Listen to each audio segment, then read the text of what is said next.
Baik, Assalamualaikum warahmatullahi wabarakatuh. Perkenalkan, nama saya Muhammad Lutfi Fajrian dari Fakultas Ekonomi dan Bisnis Islam, jurusan Akuntansi Syariah.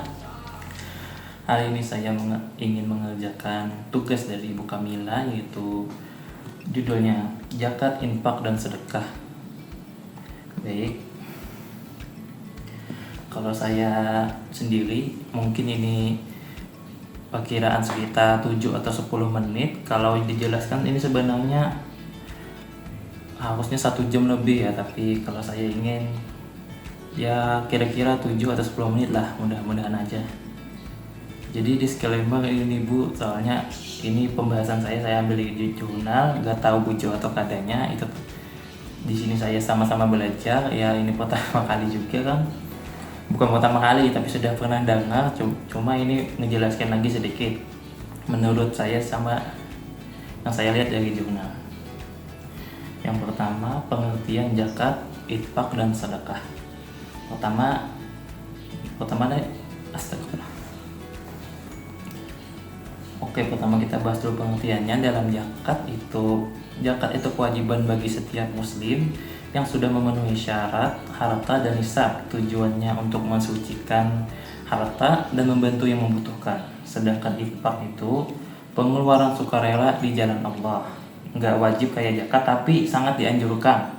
Bisa berupa uang, barang, atau tenaga. Nah, selanjutnya lalu sedekah punya makna lebih luas, bisa berupa senyuman, bantuan kecil, atau donasi besar. Semuanya bernilai ibadah nih, misalnya kayak kan Ibu Kamila nih misal ngasih bantuan kecil tambahan nilai buat Lutfi, kan itu termasuk sedekah juga kan. Nah, dari sisi akuntansi syariahnya, ketiganya harus dicatat dengan benar supaya dana bisa dikelola transparan, baik dari lembaga zakat maupun masjid. Nah, maupun yayasan sosial juga. Jadi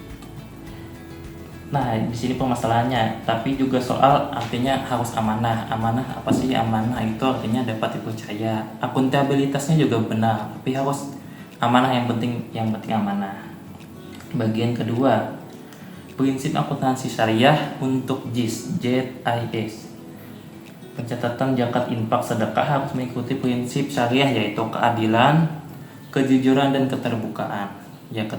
Harus yang pasti adil, jujur, keterbukaan. Keterbukaan apa sih? Keterbukaan itu lawannya dari jangan jadi penutup lah. Biasanya lembaga pengelola seperti Basnas atau LAS menggunakan standar PSAK 109 yaitu ingat ya yaitu pernyataan standar akuntansi keuangan tentang akuntansi zakat, infak, dan sedekah. Menurut PSAK 109, dana zakat, infak, dan sedekah dicatat secara terpisah. Harus digaris bawah ini, terpisah dari dana amil atau operasional lembaga. Tujuannya supaya jelas mana dana yang khusus untuk mustahik. Mustahik apa sih? Mustahik itu penerima.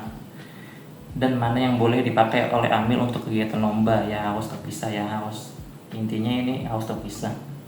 Bagian 3, langsung saja nih, langsung pencatatan akuntansinya aja, soalnya kan ini saya bikin durasi ya targetnya 8 atau 10 menit ya, 7 atau 10 menit gitu.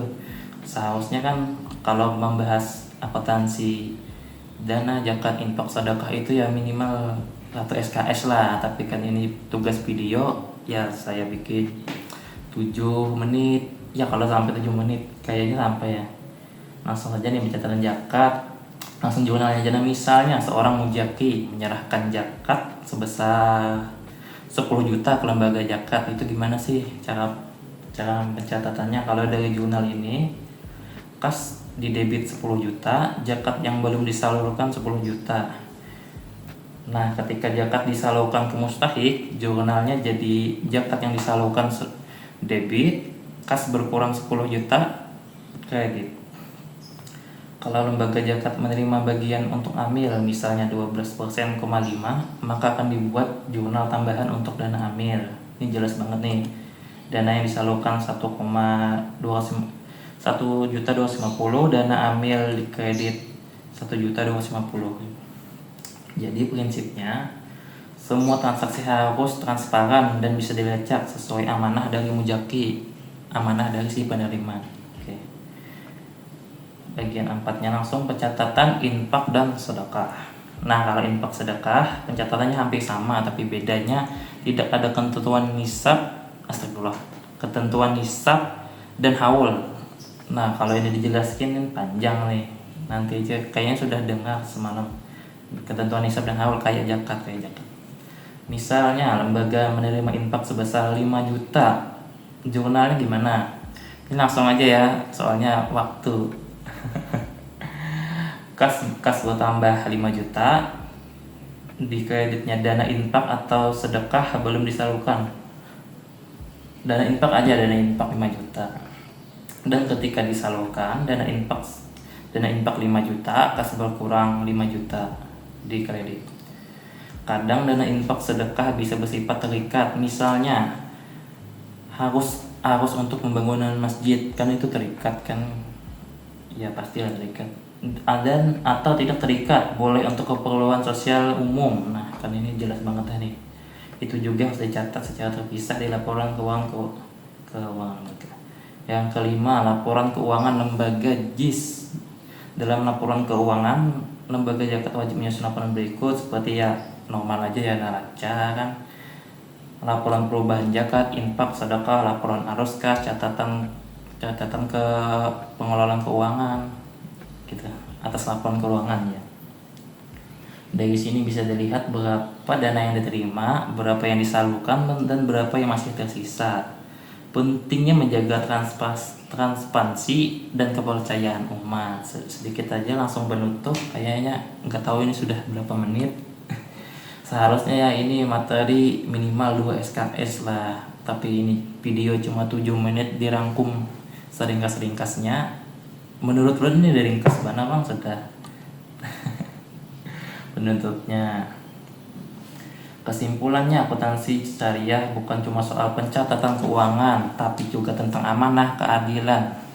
Nah, kada pasti tentang keuangan, yang penting amanah dan keadilan, kata yang si jurnal ini, dan tanggung jawab moral, gak cuma angka aja gitu. Dengan adanya sistem pencatatan yang rapi sesuai PSAK 109, lembaga zakat bisa memastikan dana umat dikelola dengan jujur dan efisien. Benar-benar. Semoga video ini bisa menambah pemahaman teman-teman tentang akuntansi zakat.